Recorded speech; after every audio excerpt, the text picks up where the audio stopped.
with the new Mad Max movie coming out, I was doing some thinking, and there's a tag team called Demolition.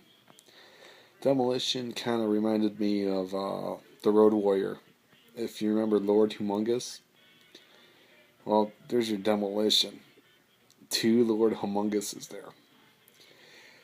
The tag team Demolition was one of my favorite tag teams growing up, and when they brought Crush in, it's didn't really do anything for me. I don't really understand why they did all that.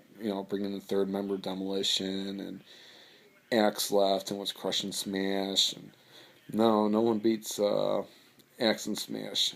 Japan, I believe it was Axe and Blast. Somebody correct me if I'm wrong with that one. So, the one person that probably would correct me is no longer with us right now, and as much knowledge as I got, he's got about 30%, 30, 40% more than me.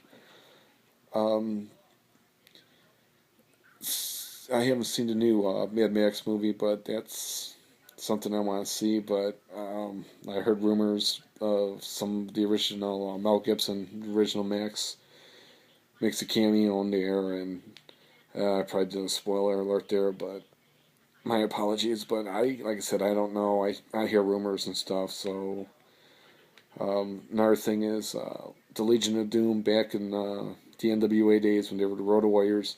I got in a conversation with a friend of mine a couple hours ago, and he was showing me some videos of when they first started. It was them as bikers, and I'm looking, I'm going, really? These guys look like something you see like at the Blue Oyster on Police Academy. It, or that Village People in the YMCA. And I don't know why I was thinking that, but it was Village People. But I saw a history thing when the WWF did the Demolition to make their marketing idea of the Road Warriors. Now the Road Warriors is my ultimate favorite. I just,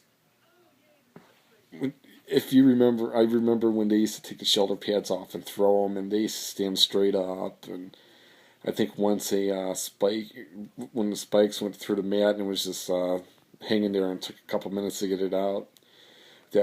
Both teams were just brutal forces. One, like I said, one making fun of Mad Max and kind of their version of the Road Warriors, but then you got the Road Warriors who made themselves in their own look. I mean, the double mohawk, and just coming to the WWE, which favorite SummerSlam of all time was '92. Coming on the Harleys, and they had Precious Paul Ellering and Rocco. I can't believe they used a dummy for a brutal tag team. It was just unbelievable for the time.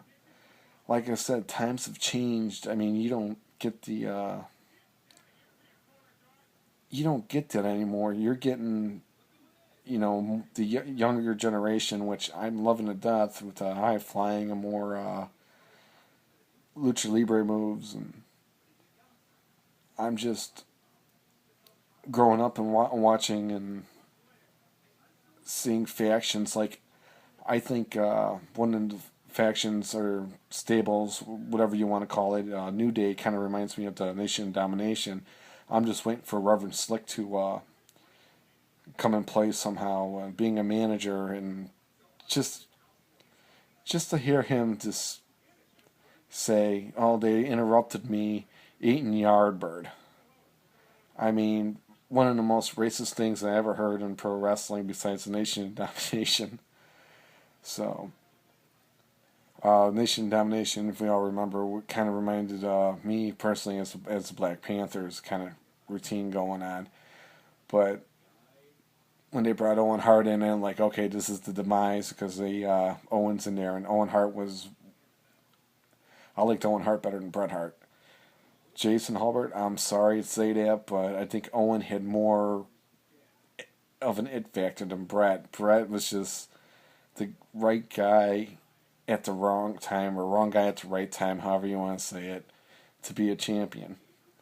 But Owen had more talent. When the brother feud went on, I really was hoping that Owen would do more than what he was doing. And then with the demise of him at the pay per view, I know the In Your House pay per view. I'm not sure which one where he came the accident. We'll just leave it at that. I was heartbroken. I took that hard for about 4.5, 5 weeks, and just didn't know what to say. And still to this day, I don't know what to say.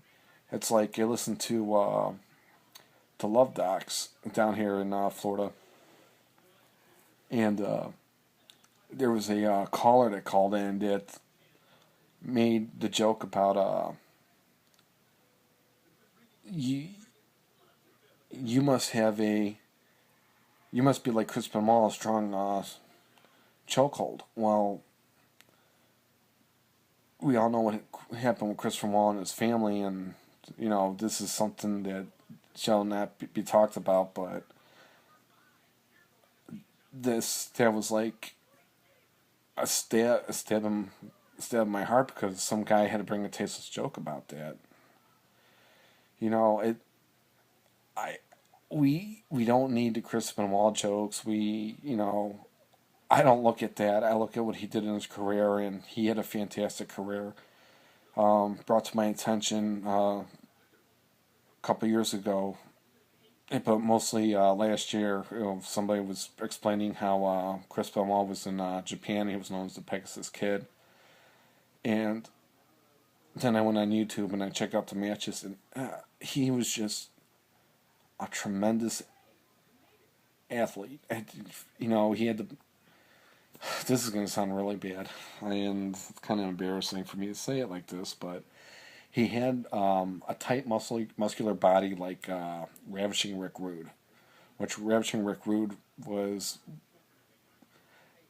at the time, someone I hated the most, but watching some old videos of him coming out with the bow tie and collar looking like a Chippendale, and I'm like, this was creativity. He got where he was at. And I know I'm jumping all over the place here and I'm getting off point, but these are my videos and I can do what I want. I'm going to leave all that at that and talk about some exciting news. One of the coolest things that's possibly will happen, I'm going to have a small little video of a hardcore wrestling fan that we met through a mutual friend of ours, and hopefully I can get this person to talk about some of the old school stuff that she saw and she was brought up with, and more of the legends like Dusty Rhodes and all that. I can go. She's gonna go farther than me if she accepts. And I got very special thing I am saying. There's a video. There's an audio clip going out this Sunday on the Hour Bomb, and it's for me to the crew of PW Pop, and basically saying what I have to say. So now I want to bring another subject up real quick. Something I'm confused about, but rumors are rumors about the TNA leaving this Destination America. Well, I don't know. I'm not 100% sure about what's going on, even though I'm reading it. But like I said, rumors are rumors. Me personally, if they have to change locations of a network, that's fine. I'm a TNA fan. I've been in Orlando with people for, a lot of times in 2009, 2010 when bunch of you are on this page that I met through TNA, which I'm blessed to know you guys. And on the page here, if you go to the TNA days, there's I got to meet a lot of people and got to talk to them, have a couple drinks with them and all that. And but they, I'm gonna say the TNA people that I met, fans and TNA staff, a lot of them are class acts, but a lot of them are pain in the butt. And one of them is he's like Voldemort. I can't say his name because all of a sudden he'll show up. So the one guy, he's just likes to stir the pot kind of deal, and make himself look like he's better than everyone else, which in my opinion is not. He may have a high IQ, but he doesn't understand how to work or anything. The only thing he's doing is living off the government, and he's not doing anything for it. But he has all these high tech gadgets. So all I'm gonna to so I'm gonna end this because it's I gotta be up at 5 o'clock in the morning. I'm gonna end it with this. Peace.